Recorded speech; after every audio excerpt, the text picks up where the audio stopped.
আসসালামু আলাইকুম। কাজীবাড়ি হেরিটেজ স্টেটের সংক্ষিপ্ত ইতিহাস পর্বে আপনাদেরকে স্বাগত।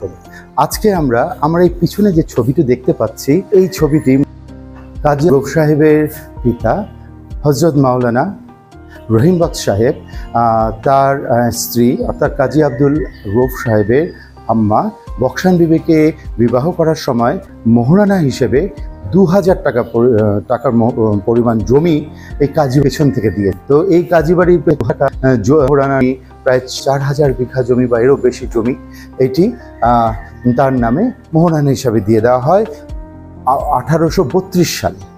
তো সেই জমির যে মোহরানা দেওয়ার যে কাগজটি, সেই কাগজটি আমার কাছে আছে।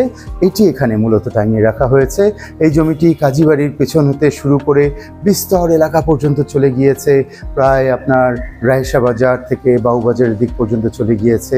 কথিত আছে যে 1857 সালে যখন আমার কাজী আব্দুল রৌফ সাহেব, আমার বড় দাদার দুই চাচা অর্থাৎ মাওলানা রহিম সাহেবের দুই ভাইকে যখন ইংরেজরা ধরে নিয়ে যান 1857 সালে সিপাহী বিদ্রোহে সম্পৃক্ততার জন্য রাজদ্রোহী হিসাবে, তখন তাদের ওই জমির সামনেই আপনার জমির ওখানেই যে বর্তমানে যে জাজ কোর্টের ওখানে একটি পুকুর ছিল, সেই পুকুরের ওখানে তাদেরকে বেঁধে রাখা হয়। সেখান থেকে এক ভাইকে বিচার করে রাজদ্রোহী সাব্যস্ত করে নিয়ে যাওয়া হয় ইন্ডিয়ায়।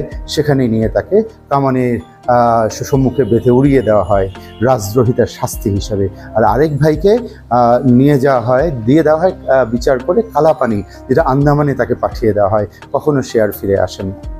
তো এই ছিল তাদের গল্প।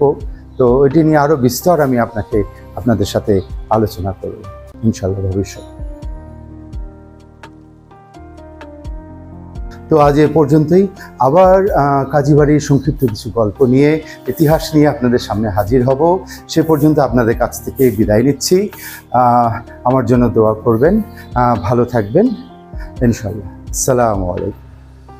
ইতিহাস ও ঐতিহ্য ভিত্তিক আমার এই ভিডিওটি ভালো লাগলে আমার এ কাজে উৎসাহ দেওয়ার জন্য আমার ভিডিওটি লাইক, শেয়ার ও সাবস্ক্রাইব করে দেওয়ার অনুরোধ রইল। ধন্যবাদ।